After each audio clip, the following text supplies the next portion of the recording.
her father about to be beaten to death, the woman could no longer bear it. She immediately reversed her meridians, broke through the blocked acupuncture points, and then flew up. With just one punch, she knocked the Yang family traitor dozens of meters away. This scene not only stunned everyone in the Yang family, but also reminded them that half an hour ago, they accused the woman of violating the family rules, and wanted to cripple her hands and feet. Now that the Yang family is in danger, they want the woman to save the family. It turns out that the Yang family's boxing ancestral precept is to pass it on to men but not women. If a woman is found secretly practicing martial arts, her hands and feet will be cut off, and she will be sentenced to life imprisonment. When the woman was 7 years old, she witnessed her aunt secretly practicing boxing, and was discovered by her grandfather. After that, her grandfather cut the tendons of her aunt's hands and feet with his own hands, but the woman had excellent bones, and was naturally intelligent since she was a child.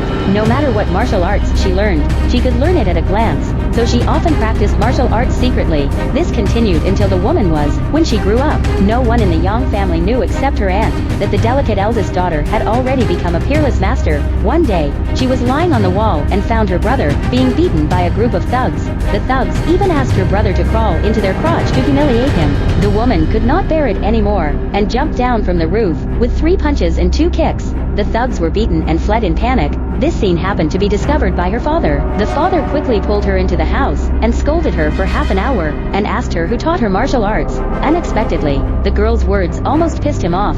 I have been secretly learning martial arts. The father knew the seriousness of the problem, but he always loved his daughter very much, and was reluctant to beat her. The girl even talked back to her father, and said that he wanted to abolish the rule of passing on martial arts to boys but not girls. Seeing that his daughter was so stubborn, the father decided to give her a demonstration to dispel his daughter's idea of learning martial arts. 来，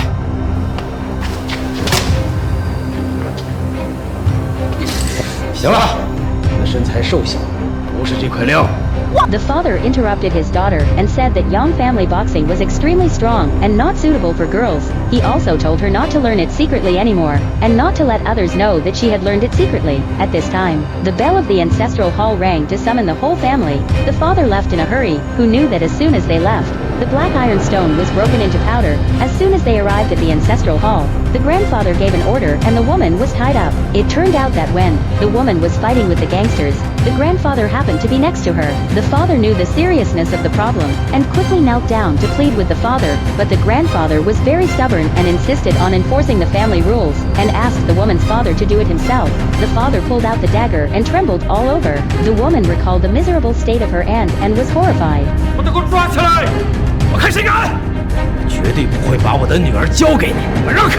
只要杨芊芊今天敢踏出这个门，杨寒天就没有你这个儿子。